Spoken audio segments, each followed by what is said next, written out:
I still hear the whispers in the wind, the night when the prince summoned shadows and fear. My name is Amina, and I watched everything unfold. It was a night that changed our village forever, a night when the wickedness of Prince Malik showed itself in the most terrifying way. I grew up in a small village called Okeja.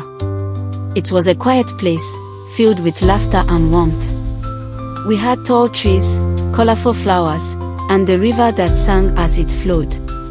But there was one thing that cast a shadow over our happiness: Prince Malik. Everyone in the village spoke about him in hushed tones. He was known for his charm, but also for his cruelty. "Did you hear what he did to the old man last week?" my friend Tond asked me one day at school. I shook my head, curious. "He took the old man's goats just for fun." The man cried, but the prince just laughed. I felt a chill run through me. How could someone be so mean? I had never seen the prince up close, but I always imagined him with a wicked smile. He lived in a grand palace at the edge of our village, and we were too scared to go near it. One day, our village decided to hold a festival. We were all excited. There would be dancing, food, and music. But the most surprising news came: Prince Malik was coming to the festival. Everyone was nervous. What if he brought trouble with him? On the day of the festival, I wore my best dress. The sun shone brightly, and the village was filled with joy. As the prince arrived, the crowd cheered. He was handsome, with a bright smile, but I saw something dark in his eyes. As the celebrations began, the prince danced with the villagers. He seemed charming, but I couldn't shake the feeling that he was hiding something. I watched him closely, and I noticed how he would stare at the children. It made me uneasy. That night, after the festival, the village was quiet. I lay in bed, unable to sleep. My mind kept wandering back to the prince. I felt a pull to the palace, like something was calling me. Finally, I decided to sneak out. I tiptoed through the village, the moonlight guiding my way. When I reached the palace, I hid behind a large tree. I could see the flickering lights from the windows. My heart raced with excitement and fear. Suddenly, I heard voices.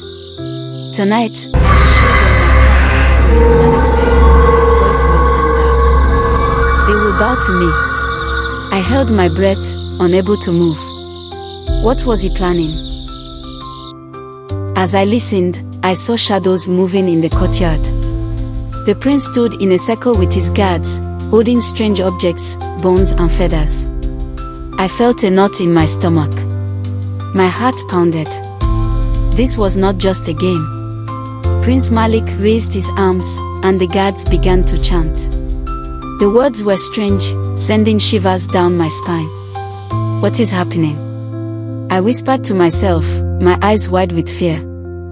Then, the ground began to shake. I felt the earth tremble beneath me. Suddenly, dark figures started to rise from the ground. They looked like shadows, but their eyes glowed like fire. I gasped. Were they spirits? Screams filled the air as the villagers woke up to the chaos. I could see them running from their homes, their faces filled with terror.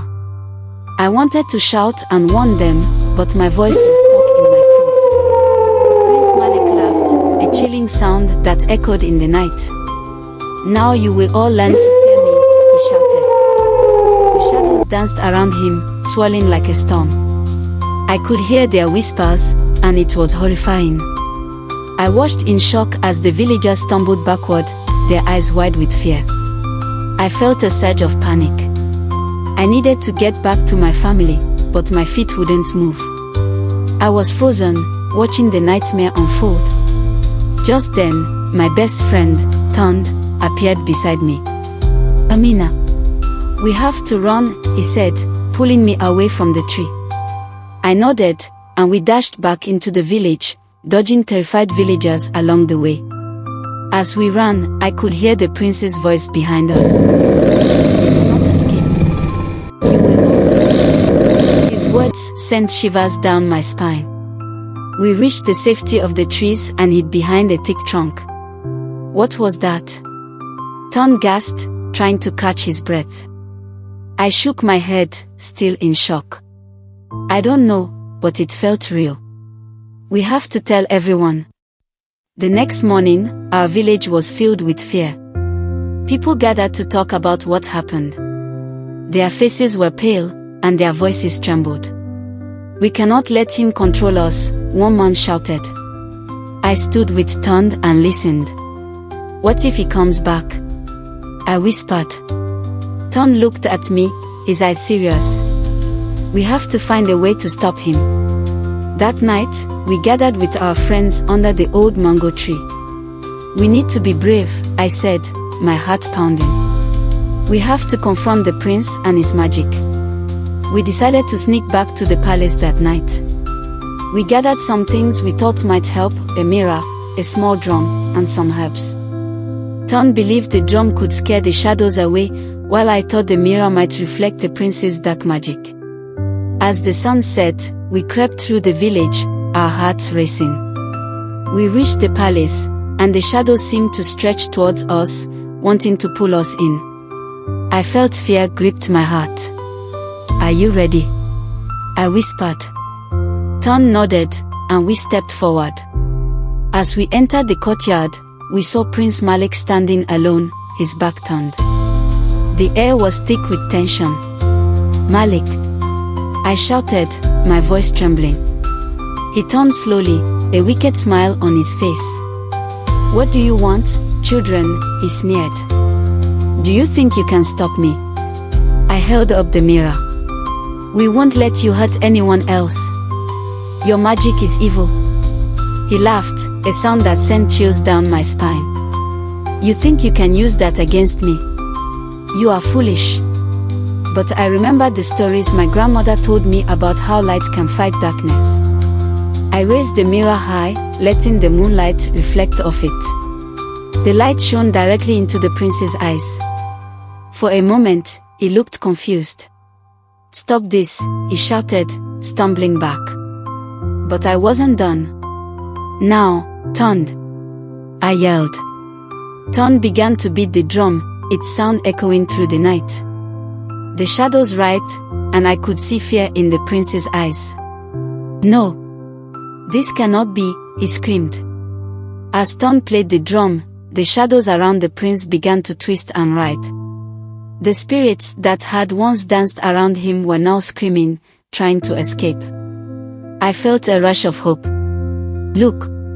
I said, pointing. The shadows were losing their power. They are afraid of the light.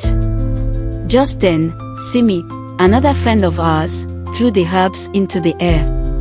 A cloud of smoke surrounded the prince, and he stumbled back, clutching his head. You will regret this, he shouted, but his voice was weak. With one final push, I held the mirror higher and shouted, we are not afraid of you. The prince's magic flickered, and the shadows began to dissolve, turning to mist and then to nothing. In that moment, I felt a wave of relief wash over me. We had done it. We had stopped the wicked prince. The next morning, the village was buzzing with news. We told everyone what happened. The people were grateful, and I felt proud. But I also knew we had to be careful. The prince might be gone, but darkness could return. As the days passed, we rebuilt our village and celebrated our freedom. I often thought about that night, the horror, and the fear. But I also remember the courage we found together. We learned that even the smallest voices could stand against evil. Years later, I still tell the story of Prince Malik to my children. I want them to know that courage lives in all of us. Sometimes, it just takes a little light to chase the shadows away. Even the darkest night can end with a shining dawn. And in Okeja, we learn to always stand together against the darkness.